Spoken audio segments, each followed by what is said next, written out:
সালটা 2017। দক্ষিণ কলকাতায় রাসবিহারী মোড়ের কাছে গাড়ি দুর্ঘটনার কবলে পড়েন অভিনেতা বিক্রম চট্টোপাধ্যায়ের গাড়িতে ছিলেন মডেল সোনিকা সিং চৌহান। দুর্ঘটনার পর হাসপাতালে নিয়ে যাওয়া হলেই সোনিকাকে মৃত বলে ঘোষণা করেন চিকিৎসক। গাড়ির চালকের সিটে ছিলেন বিক্রম। কোনো মতে প্রাণে বেঁচে যান অভিনেতা বিক্রম চট্টোপাধ্যায়। সেই সময় সোনিকার মৃত্যু ঘিরে তোলপাড় হয়েছিল গোটা টলিউড। আওয়াজ উঠেছিল জাস্টিস ফর সোনিকা। বিক্রম সোনিকার এই মর্মান্তিক দুর্ঘটনা গড়িয়েছিল আদালত অবধি। তারপর কেটে যায় দীর্ঘ 9 বছর। আজ অর্থাৎ 21শে জুলাই নতুন করে শুরু হয় বিক্রম সোনিকা মামলার শুনানি। আলিপুর জাজেস কোর্টে প্রাক্তন বান্ধবীর হয়ে সাক্ষী দিতে হাজির হয়েছেন অভিনেতা সাহেব ভট্টাচার্য। শুনে নিন কি বলছেন সাহেব। দেখো, ভেতরে কি হলো সেটা তো বলতে পারবো না, কোর্টে ম্যাটার নেই। কিন্তু 9 বছর পর প্রথমবার আমাকে ডাকা হলো যে আমি কি জানি সে ব্যাপারে বক্তব্য রাখতে। সেগুলো আমি আদালতের সামনে বলেছি, মহামান্য আদালতের সামনে সব বলেছি। 2017-তে যখন ঘটনাটি ঘটে তখন একটা বড় প্রতিবাদ তো হয়েছিল, সকলেই জাস্টিস ফর সোনিকা বলে একটা বড় প্রতিবাদ করেছিল।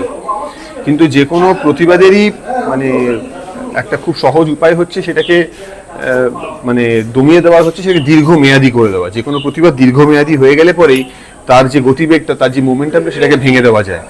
সুতরাং সেটাই এটার ক্ষেত্রে করা হয়েছে। দীর্ঘ 9 বছর ধরে একটা কেস চলছে, তার কোনো অগ্রগতিও হয়নি, তার কিছুই হয়নি। আজকে 9 বছর পর প্রথমবার আমি এলাম, যেখানে এসে আমি আমার বক্তব্য রাখতে পেরেছি।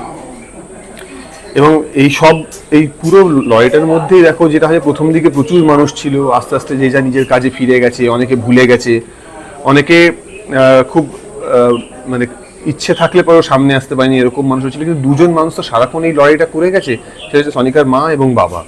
হ্যাঁ, একজন মা এখনো 9 বছর ধরে মেয়ের সমাধিতে ফুল শুকাতে দেয় না।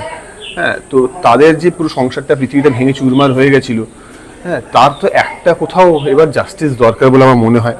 এবং আগেন আরেকটা কথা যেটা বলবো, লাস্ট কথা যেটুকু বলতে চাই, যে খুব কাকতালীয় ভাবেই আর কি, দেখুন যে এই বছর কিরকম সরকারও পাল্টে গেল এবং তারপরে হঠাৎ করে কেসটার পরপর হিয়ারিংও শুরু হয়ে গেল, খুবই কাকতালীয়। তো আশা করছি যে, ভরসা রাখছি যে ভয় আউট হবে, ভরসা ইন হবে, যেটা আমরা খুব শুনতে পাচ্ছি এখন। তো এবং এই কেসটা খুব শিগগিরই একটা যাতে নিষ্পত্তি হতে পারে, যাতে বাবা মা অন্তত একটু শান্তি দরকার।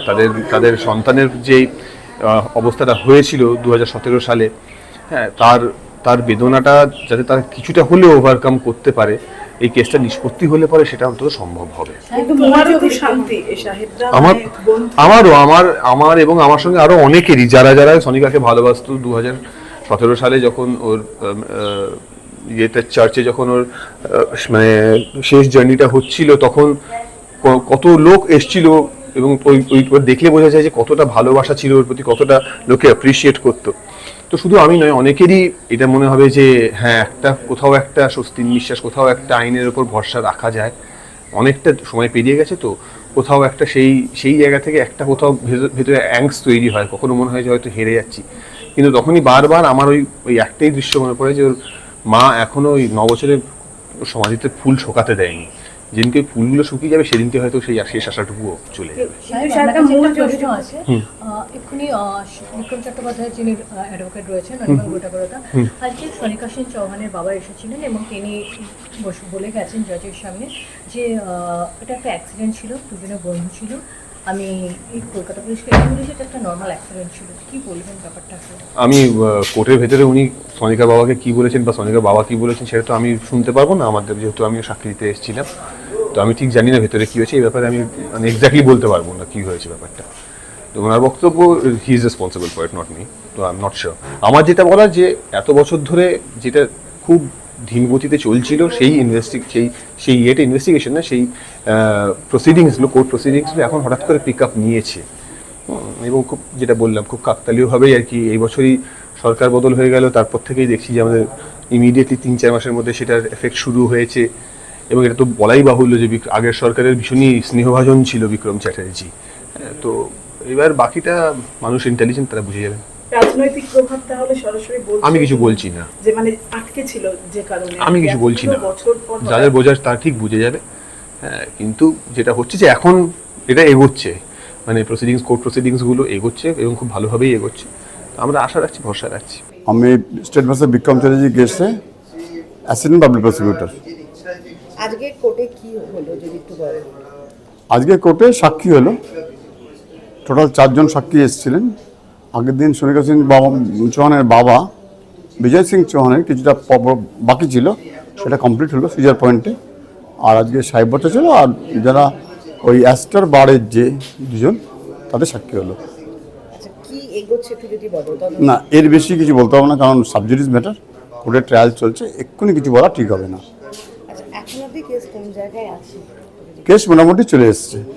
আচ্ছা, মানে আসল অপরাধীকে সেগুলো না, এখন কিচ্ছু বলা যাবে না। শারীরিক অসুস্থতার কারণে এদিন আদালতে হাজির হতে পারেননি বিক্রম চট্টোপাধ্যায়। বিক্রমের হয়ে ছিলেন বিক্রমের আইনজীবী অনির্বাণ গুহ ঠাকুরতা। কি বলছেন তিনি শুনে নিন। সোনিকা সিং চৌহানের এতে আজকে দেখা গেল সাহেব ভট্টাচার্য তার সাক্ষী দিতে এসেছিলেন। কি আজকে কি গুরুত্বপূর্ণ কি বিষয়টা বেরিয়ে এলো? দেখুন, এটা ঠিক যে এনারা নিজের ইচ্ছায় যে গেছিলেন এবং নিজের ইচ্ছায় ওনারা 2টো নাইট ক্লাব ভিজিট করেছিলেন, সেটাও যেমন এসেছে, ওনারা বলার চেষ্টা করেছেন। কিন্তু যে অভিযোগগুলো হয়েছিল সেই একটাও অভিযোগ কিন্তু আজকে আদালতের সামনে এলো না। যেটা এতদিন ধরে যে মামলাটা চলছে, সেই মামলায় সোনিকা সিং চৌহানের স্বর্গীয় মানে ওনার প্রতি আমার সম্পূর্ণ সম্মান রেখে বলছি, ওনার বাবা আজকে এসেছিলেন। ওনার বাবা এটা আজকে স্বীকার করেছেন কার্যত যে বিক্রমের এগেনস্টে উনি কোনো অভিযোগ দায়ের করেননি, এবং উনি পুলিশের কাছে এটাই বলেছিলেন যে ওনার মেয়ের সাথে ওনার সোনিকা সিং চৌহানের বন্ধু ছিল বিক্রম। ফেরার সময় ওনাদের একটা অ্যাক্সিডেন্ট হয়। আজকে ওনার বাবা আদালতে দাঁড়িয়ে পুলিশকেই বয়ান দিয়েছেন বলে স্বীকার করেছেন। গাড়ি চালায় যখন ড্রাঙ্ক অবস্থায় ছিল? না, কখনোই ড্রাঙ্ক অবস্থায় ছিল না। তাহলে অ্যাক্সিডেন্টটা হলো? বিক্রমের মেডিকেল টেস্টে এরকম কোনো রিপোর্ট আসেনি যে উনি ড্রাঙ্ক ছিলেন। এটা আমরা আদালতে বলেছি, এবং মামলা সাবজুডিস পুরোটা বলতে পারছি না, ভবিষ্যতে আরও বলব।